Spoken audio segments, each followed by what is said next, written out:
नमस्ते, मैं डॉक्टर आनंद सिंह एक बार फिर से आपका स्वागत करता हूं स्टोन केयर सेंटर में। दोस्तों, आज हम बात करेंगे एपिलेप्सी के बारे में। एपिलेप्सी क्या है, ये कितने प्रकार का होता है, इस बारे में बात करेंगे और एपिलेप्सी के इलाज के बारे में भी बात करेंगे। दोस्तों, यदि आप हमारा वीडियो पहली बार देख रहे हैं, तो मैं आपकी जानकारी के लिए आपको बताना चाहूँगा, हमारे यहाँ बिना ऑपरेशन के पित्त की थैली की पत्थरी, पेशाब की थैली की पत्थरी और गुर्दे की पत्थरी का इलाज किया जाता है। साथ ही साथ हमारे यहाँ एपिलेप्सी, मिर्गी दौरा और पुरुषों के यौन रोगों का भी उपचार किया जाता है। दोस्तों, जैसा कि मैंने आपको शुरुआत में बताया है कि आज हम बात करेंगे एपिलेप्सी के बारे में। तो दोस्तों, आज हम एपिलेप्सी के बारे में बात करते हैं और जानते हैं कि एपिलेप्सी क्या होती है, कितने प्रकार की होती है और इलेक्ट्रोहोम्योपैथी में इसके इलाज की कितनी संभावनाएं हैं, इस बारे में हम बात करेंगे। तो चलिए दोस्तों, वीडियो शुरू करते हैं। दोस्तों, मिर्गी दौरा या फिर फिट्स या फिर सीजर्स, ये दो प्रकार के होते हैं। पहला होता है प्राइमरी एपिलेप्सी, दूसरा होता है सेकेंडरी एपिलेप्सी। दोस्तों, आज हम बात करेंगे प्राइमरी एपिलेप्सी के बारे में। प्राइमरी एपिलेप्सी के तीन प्रकार होते हैं। पहला प्रकार होता है प्राइमरी एपिलेप्सी का फोकल या फिर पार्शियल एपिलेप्सी, दूसरा प्रकार होता है जनरलाइज्ड एपिलेप्सी और तीसरा प्रकार होता है पार्शियल ऑनसेट सेकेंडरी जनरलाइज्ड। दोस्तों, आज हम इन तीनों ही प्रकारों को समझेंगे कि इनके क्या-क्या लक्षण होते हैं। तो सबसे पहले हम शुरुआत करते हैं पार्शियल या फिर फोकल एपिलेप्सी से। दोस्तों, पार्शियल या फिर फोकल एपिलेप्सी में क्या होता है कि ये शरीर के किसी भी एक हिस्से को प्रभावित करता है, शरीर के किसी एक हिस्से को अफेक्ट करता है। जैसे कि आपका एक हैंड ऐसे कँपने लगे या फिर एक पैर आपका काँपने लगे या फिर चेहरे का एक साइड आपका टेढ़ा होने लगे।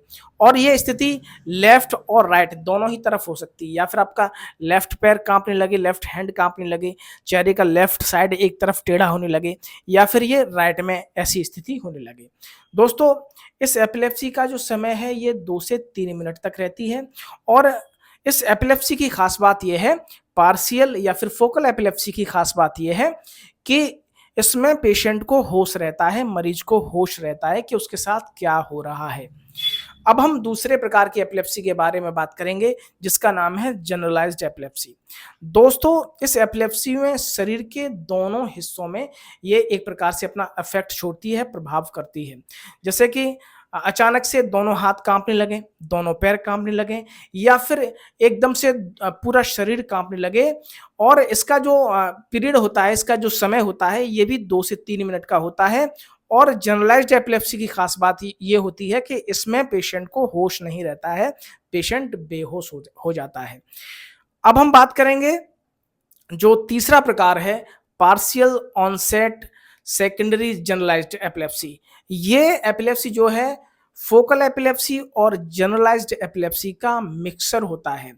मिक्स होती हैं इनमें दोनों ही एपिलेप्सीज। जैसे कि सबसे पहले क्या होगा कि किसी भी पेशेंट को जब ये दोनों ही प्रकार की मिर्गी के उसके अंदर लक्षण आते हैं, जैसे कि सबसे पहले क्या होगा कि एक हाथ काँपने लगेगा और फिर दोनों हाथ काँपने लगेंगे, फिर दोनों पैर काँपने लगेंगे और फिर जो पेशेंट है वो बेहोश हो जाएगा।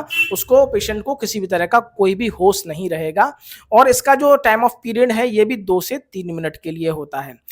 मैं आप एक बार आपको फिर से बताता हूँ, अगर पीड़ित का कोई भी एक हिस्सा काँप रहा है, जैसे कि एक हाथ काँप रहा है, एक पैर काँप रहा है या चेहरा एक तरफ टेढ़ा हो रहा है एक हिस्सा, तो आप मान के चलिए ये आपका फोकल या फिर पार्शियल एपिलेप्सी है, इसमें पेशेंट को होश रहता है। दूसरा आता है जनरलाइज्ड एपिलेप्सी, इसमें दोनों हाथ काँप सकते हैं, दोनों पैर काँप सकते हैं और पेशेंट बेहोश हो सकता है। इसको बोलते हैं जनरलाइज्ड एपिलेप्सी। इसमें पेशेंट को होश नहीं रहता है, पेशेंट बेहोश हो जाता है। तीसरा प्रकार जो मैंने आपको बताया पार्शियल ऑनसेट सेकेंडरी जनरलाइज्ड, इसमें जो पिछली मैंने आपको दोनों एपिलेप्सीज के जो लक्षण बताए हैं, एक हाथ काँपने लगना और फिर दोनों हाथ या दोनों पैर काँपने लगना, इसमें दोनों ही एक साथ होते हैं। जैसे कि शुरुआत में पहले एक हाथ काँपता है, फिर दोनों काँपने लगते हैं, फिर अचानक से पूरा शरीर काँपने लगता है और पेशेंट बेहोश हो जाता है। दोस्तों, इतनी बारीकी से, इतने अच्छे तरीके से मुझे नहीं लगता कि आपको कोई भी और डॉक्टर बताएगा। मैंने आपको 2 बार बताया है, आप समझ गए होंगे। अब दोस्तों इसके इलाज के बारे में बात करते हैं।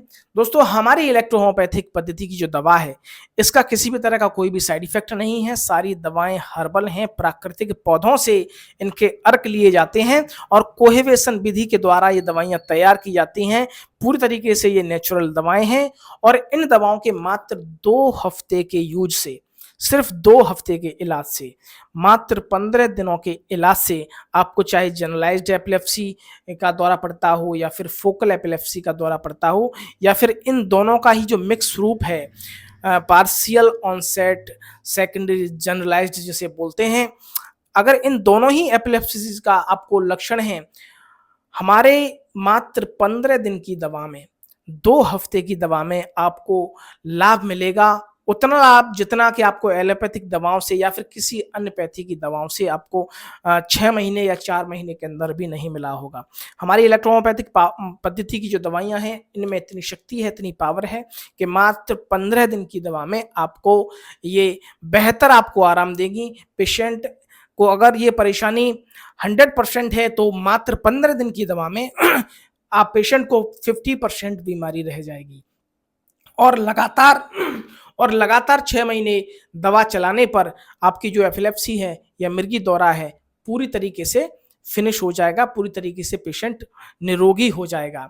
अब दोस्तों मैंने 6 महीने आपसे अभी बोल दिया, लेकिन पेशेंट की क्या स्थिति है इसके आधार पर भी आगे दवा चलती है, क्या होता है। लेकिन 4 से 6 महीने का ही वक्त लगता है ज़्यादा से ज़्यादा और पेशेंट पूरी तरीके से ठीक हो जाता है। दोस्तों वीडियो आपको यदि पसंद आया हो तो प्लीज़ आप, आपके परिवार में यदि कोई पीड़ित व्यक्ति है, दौरे की उसे समस्या है, मिर्गी दौरे की समस्या है या फिर आपकी रिश्तेदारी में, आपके मोहल्ला पड़ोस में किसी को भी ऐसी कोई समस्या है, उस व्यक्ति तक इस वीडियो को पहुँचाइए। दोस्तों इलेक्ट्रो-होम्योपैथी एक नई चिकित्सा पद्धति है और भारत में अभी ये कम प्रचार-प्रसार में है, लेकिन मैं अपनी पूरी कोशिश कर रहा हूँ, पूरी मेहनत कर रहा हूँ जिससे कि लोगों को बिना किसी साइड इफ़ेक्ट के, बिना किसी नुकसान के, बिना किसी शारीरिक परेशानी के लोग ठीक हों, निरोगी हों, रोग मुक्त हों। दोस्तों वीडियो यदि आपको पसंद आया हो, वीडियो को लाइक ज़रूर करिएगा, चैनल को सब्सक्राइब ज़रूर करिएगा और वीडियो को शेयर ज़रूर करिएगा। तब तक के लिए दोस्तों नमस्कार, धन्यवाद।